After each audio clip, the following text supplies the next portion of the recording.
Kamalipay nga gabi alang sa atong mga kaigsunan o mga kaigalaan. Ako kamong ginabi-abi sa atong lesson discussion usab niini nga takna sa kagabihon ug nga ato kining sugdan pinagi sa usa ka pagampo.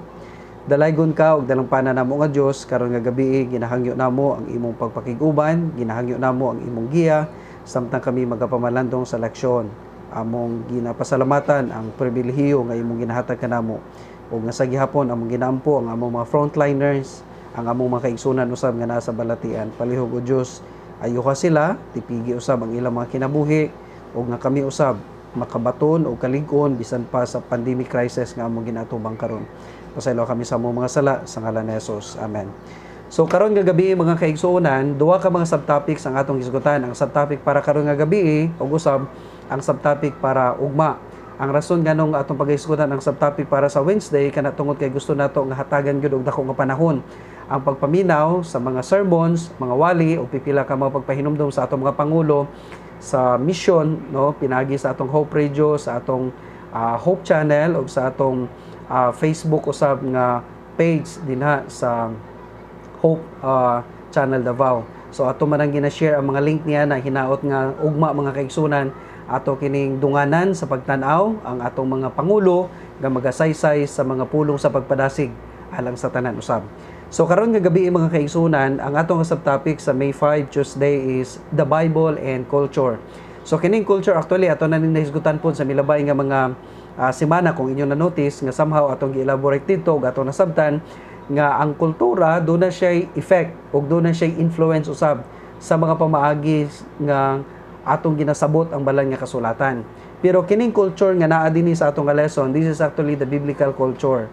Ato ning hisgutan tungod kay dunay pipila ka mga critic sa Bible o dunay pipila ka mga Christian nga mga members, no, nga dunay dako nga pagtuo kaniadto sa Biblia apan nagaka-diminish na kana tungod kay ang ilang hunahuna banggod nga dili na relevant ang Bible sa atong panahon karon tungod sa cultural setting nga sa diin gisulat kini kaniadto. Labi na tungod kay pipila na pod ka mga libo ka tuig ang milabay, pipila na pod ka mga century ang milabay, mo nang para nila daw dili kay siya applicable sa modernong panahon. Pero kung imong tanawon mga kaigsunan sa Apostol Pablo, basahon sa nako ang buhat usa ni siya sa mga teksto nga gihatag dinhi sa Tuesday nga lesson sa Acts chapter 17 verse 26, ingon pa niya, and he has made from one blood every nation of men to dwell on all the face of the earth, and has determined their pre-appointed times and boundaries of all their dwellings. So giklaro din ni Apostol Pablo, giklaro sa balang kasulatan nga kita nga mga tao nagkalain-lain naman ang atong kolor sa panit, nagkalain-lain ang atong sinultihan, nagkalain-lain naman ang atong kultura, pero usa ra gyud ta og gigikanan, usa ra gyud o ang dugo nga naga-flow sa atong sistema sa lawas mga kaigsunan. Tungod kay of course nasayod ta from the creation nga ang atong unang ginikanan si Adan ug si Eva ug nga kini ni kuyanap na sa tibuok kalibutan.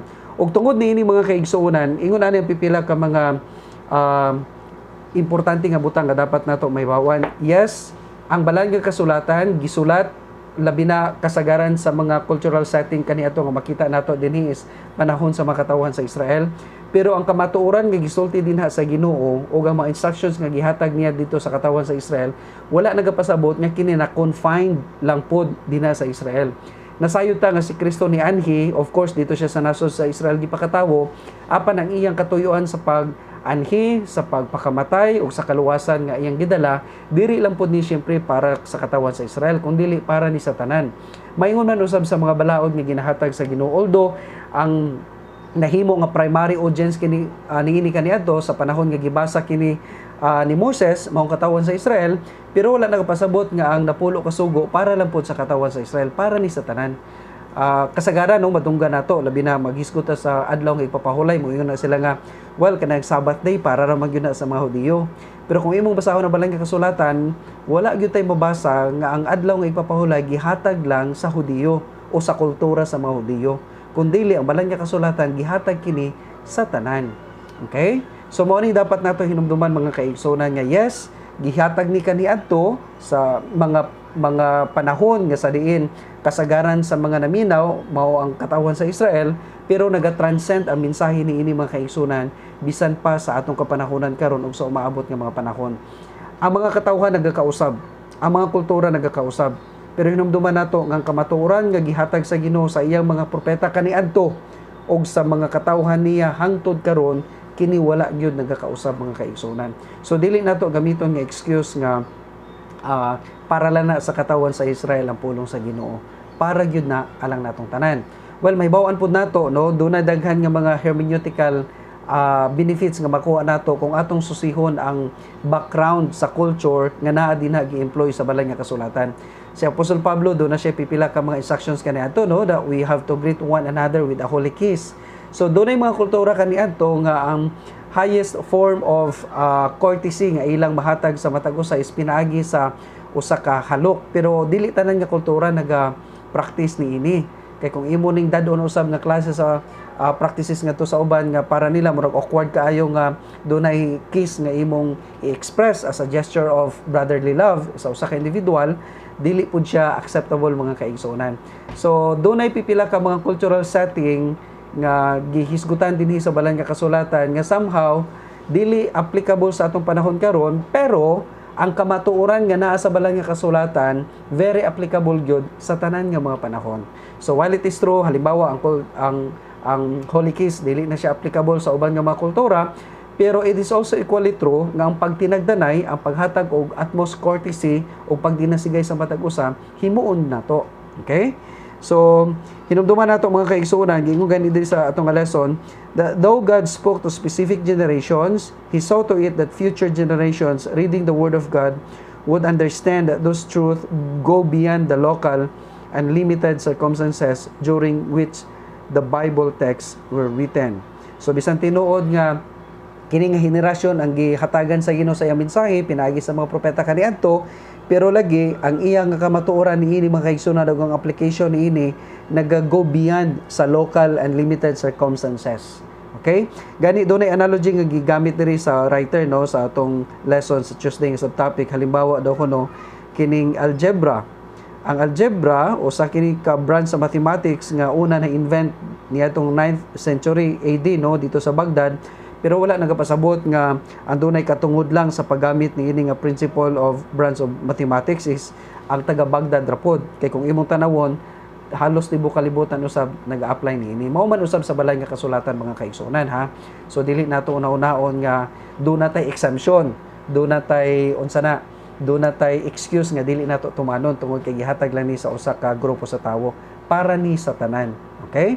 Now ato usab tanawon karon mga kaigsuonan ang sa Wednesday nga subtopic giuluhan kini siya are sinful and fallen nature. Doon na po ni siya epekto actually sa pag-interpret nato sa balay nga kasulatan. Kay nganuman dunay basahon ako nga point dinhi, no, mas maayod nga ako ato ni basahon tungod kay dili na ko gusto nga ma-miss nato ang pipila ka mga points dinhi sa third sa last nga sentence sa second paragraph sa lesson. Ingon niya dinhi, the following characteristics of this corruption can be detected in our thinking: pride, self-deception, doubt, distance, and disobedience. A prideful person elevates himself or herself over God and His Word. This is because pride leads the interpreter to overemphasize human reason as the final arbiter of truth. So kung imong tanawon mga kaigsunan, kining atong pagka makasasala, nagahatag kini usab og limitasyon nganong usahay dili nato masabtan ang pipila ka mga butang nga nasa balay nga kasulatan. Mao na nga with humility and with open mind, no, pinagi sa tabang sa Ginoo kanunay ato gyud hangyoon nga siya magagiya nato. Dunay pipila ka mga tawo nga very opinionated unya naghuna-una sila nga ang ilang kahibalo mas nagalabaw sa balay nga kasulatan, no. Mao ni nga modalan ni nila sa pagpagarbo sa kaugalingon ug tungod kay naa naman ang garbo usahay dili na nila ginasubject ang ilang kaugalingon ug ang ilang ethical views sa kung unsa man ang gisulat sa balay nga kasulatan tungod kay nagkunahuna sila nga mas labaw pa ang ilang nahibaw-an kaysa kamaturan nga nasa balay nga kasulatan. Ug tungod niini, tungod kay dunay garbo, ang sunod nga mahitabo mga kaigsunan is self-deception, no. Ilan ang limbungan ang ilang kaugalingon unya moabot ang panahon nga muduha-duha na sila sa balay nga kasulatan ug tungod kay naa naman sila pagpangduha-duha sa Biblia, mudistansya na sila gikan niini ug sa diha nga nagadistansya na sila wala na nila gibati ang guilt, no, sa mga butang nga ginabadlong sa balay nga kasulatan. Mao na nga dako ang puruhan nga ilang lapason ang mga butang nga gisulti sa balay nga kasulatan. Dunay teksto dinhi nga gi-mention sa atong nga lesson. Mabasa kini siya sa Juan kapitulo 12 bersikulo 42 o 43. Ako ning basahon mga kaigsunan. John chapter 12 verses 42 to 43. Ingon siya dinhi, nevertheless, even among the rulers, many believed in him. But because of the Pharisees, they did not confess him, lest they should be put out of the synagogues, for they love the praise of men more than the praise of God. Mao ning pinakapait mga kaigsunan. Nasayod ta kung unsa ang kamatuoran, nasayod ta nga dunay conviction sa balang espiritu dinha sa atong kasing-kasing, nasayod ta apan tungod kay mas dako ang atong pagtagad sa mga pagdayeg sa mga tawo, mao na nga mas pilion nato nga isuppress kini nga kamatuoran. Halimbawa, nasayod ta sa truth about the Sabbath, nasayod ta sa truth about sa Ten Commandments, nasayod ta sa kamatuoran mahitungod sa pagtipig sa atong lawas isip templo sa Ginoo. Apan tungod kay mahadlok ta nga mawad-an tag trabaho, mao na nga mas pilion na lang nato ang mga buluhaton nga makasupak sa kabubuton sa Ginoo. Mahadlok ta nga ma-fail sa atong exam, no? Mas pilion na lang nato kaysa tumano nato ang kabubuton sa Ginoo. Ang mao nang pipila ka mga rason nganong usahay dim ang atong hunahuna sa pagsabot sa kamatuoran, simply because sa atong sinful and fallen nature mga kaigsunan. Pero dunay good news, okay? Ang good news ni ini mao nga kung atong himuon ang pagpakigsaad sa Ginoo, atong i-commit ang atong kaugalingon sa pagpamalandong o sa pagtuman sa iyang pulong, then ang Ginoo magahatag nato og giya gayud. Gani sa last paragraph mga kaigsunan sa Wednesday nga topic, ingon siya dinhi, instead, we should approach the Bible in faith and submission, and not with an attitude of criticism and doubt, pride, self-deception and doubt that lead to an attitude of distance toward God and the Bible that surely will lead to disobedience, that is an unwillingness to follow God's revealed will. So mao na nga, instead nga atong pasanayon o atong tugutan nga mao ni siya ang mudikta sa atong approach sa balang nga kasulatan mga kaigsunan, atong isubmit ang tanan pinaagi sa pagtuog. Dili nato tugutan nga kining atong critical thinking o ang atong pagkamaduha-duhaon, ang atong garbo, ang atong paglimbong sa atong kaugalingon. Actually mao ni pinakapait nga deception kay bitang ikaw mismo mulimbong sa imong kaugalingon. Nasayod ta nga nana sa balang kasulatan, pero daw sa gina-deny nato, no, atong gina-ignore, pero naagud na din ha, dili na mawala actually ug ang lugi niini kita ra gyud gyapon mga kaigsunan. So hinaot nga Ginoo magatabang nato karon nga atong sabton kanunay ang iyang kabubuton base sa cultural setting niini o base usab sa realidad nga dunay limitation ang atong hunahuna because of our sinful and human fallen nature. Yet the Bible and God Himself is giving us wonderful promises nga kung atong itugyan kaniya ang tanan, siya magahatag gayud og klaro nga katinawan alang sa iyang mga sincere truth seeker nga mga anak. Kini akong mga pagampo.